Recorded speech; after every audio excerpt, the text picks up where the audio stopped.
آپ کے تفردات کی جب ہم بات کرتے ہیں اور آپ کے خصائص اور آپ کی خصوصیات کی جب ہم بات کرتے ہیں تو ان میں ایک بڑی خصوصیت آپ کی کعبۃ اللہ کے اندر ولادت ہے۔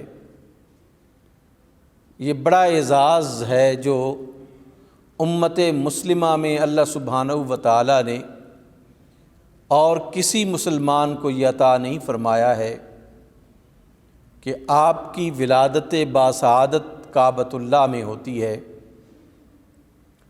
شورائے آفاق محدث حضرت امام حاکم نیشاپوری رحمۃ اللہ تعالی علیہ نے المستدرک میں یہ بڑا واضح طور پر ارشاد فرمایا ہے کہ فقد تواترت الاخبار ان فاطمۃ بنت اسد ولدت امیر المؤمنین علی بن ابی طالب فی جوف الکعبۃ، کہ روایات بڑی تواتر کے ساتھ یہ بتاتی ہیں کہ فاطمہ بنت اسد رضی اللہ تعالی عنہا نے امیر المؤمنین حضرت علی بن ابی طالب کو کعبہ کے اندر جو ہے وہ تولد کیا۔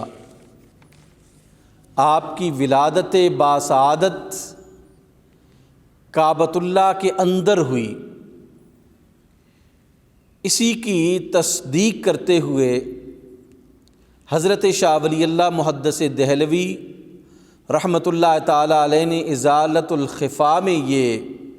لکھا ہے کہ حضرت علی کرم اللہ تعالی وجہ الکریم کے جو مناقب ظاہر ہوئے ہیں ان میں آپ کا ایک بہت بڑا جو اعزاز ہے وہ کعبۃ اللہ کے اندر آپ کی ولادت ہے۔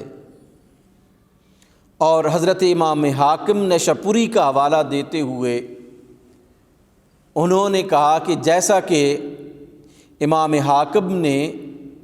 آثار متواترہ سے اس بات کو ثابت کیا ہے کہ حضرت علی کرم اللہ تعالی وجہ الکریم کی ولادت باسعادت جو ہے وہ کعبۃ اللہ میں ہوئی۔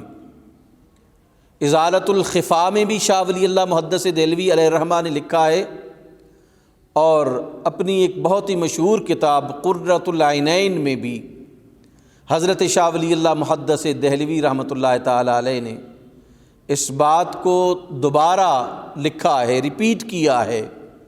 کہ حضرت علی کرم اللہ تعالی وجہ الکریم کی ولادت باسعادت جوف کعبہ میں ہوئی، کعبہ کے اندر ہوئی۔ ایک اور اہل سنت کے نامور محقق اور محدث جن کا فقہ مالکیہ سے تعلق ہے، ابن اصباغ مالکی لکھتے ہیں کہ حضرت علی کرم اللہ تعالی وجہ الکریم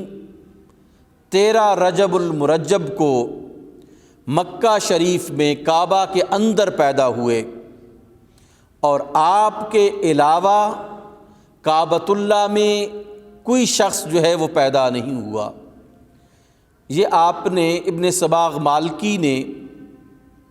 الفصول المہمہ، ان کی بڑی مشہور کتاب ہے اہل علم کے درمیان، اس میں لکھا ہے۔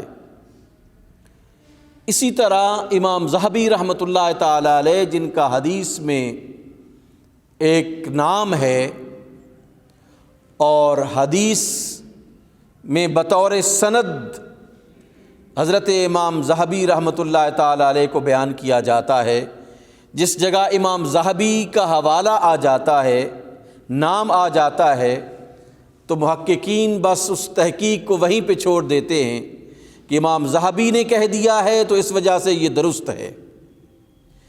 انہوں نے بھی اپنی کتاب تلخیص المستدرک،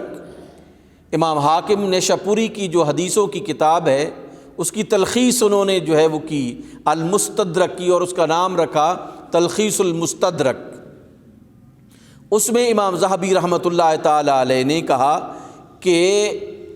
جو کچھ امام حاکم نیشاپوری نے المستدرک میں لکھا ہے وہ بالکل درست ہے اور میں اس کی تصدیق کرتا ہوں۔ اسی طرح شافعی فقہ کے ایک بہت بڑے محدث اور بہت بڑے عالم حضرت علامہ عبد الرحمن صفوری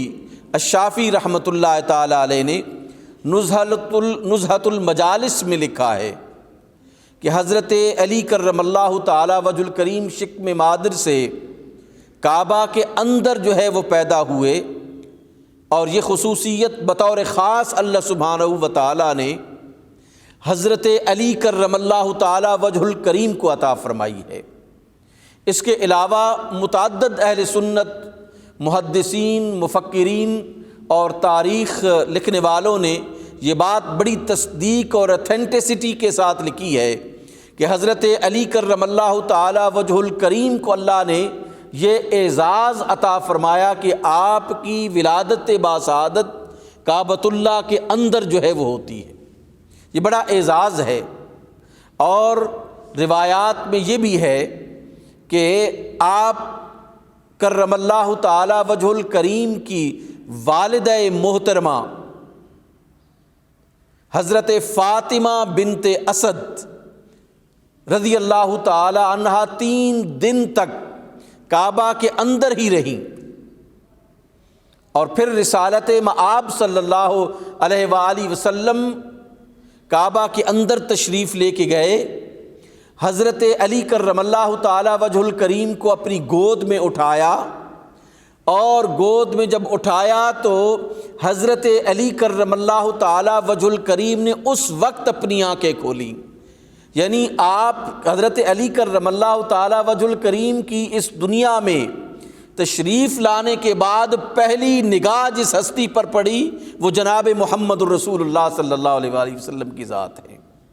آپ اس سے اندازہ کر سکتے ہیں کہ حضرت علی کرم اللہ تعالی وجہ الکریم کی شخصیت کتنی معجزاتی شخصیت ہے۔ وہ خاتون جو اپنے بچے کو تولد کرے، اس کے بعد اس کو کتنی لک آفٹر کی ضرورت ہوتی ہے، اس کو کتنی حفاظت کی ضرورت ہوتی ہے، بچے کو کتنی حفاظت کی ضرورت ہوتی ہے، لیکن جو بچہ اللہ کے گھر میں پیدا ہوتا ہے پھر اس کی حفاظت تو پھر وہ خود ہی فرماتا ہے، اس کی ماں کی بھی حفاظت وہ خود ہی فرماتا ہے، ہر جگہ پر وہ حفاظت فرماتا ہے، لیکن جب کوئی کسی کے گھر پیدا ہو تو پھر اس کی ذمہ داری بہت بڑھ جاتی ہے۔ اللہ سبحانہ و تعالیٰ کے غیبی قوتوں نے سیدہ فاطمہ کی بھی حفاظت فرمائی، اور حضرت علی کرم اللہ تعالی وجہ الکریم کی بھی حفاظت فرمائی۔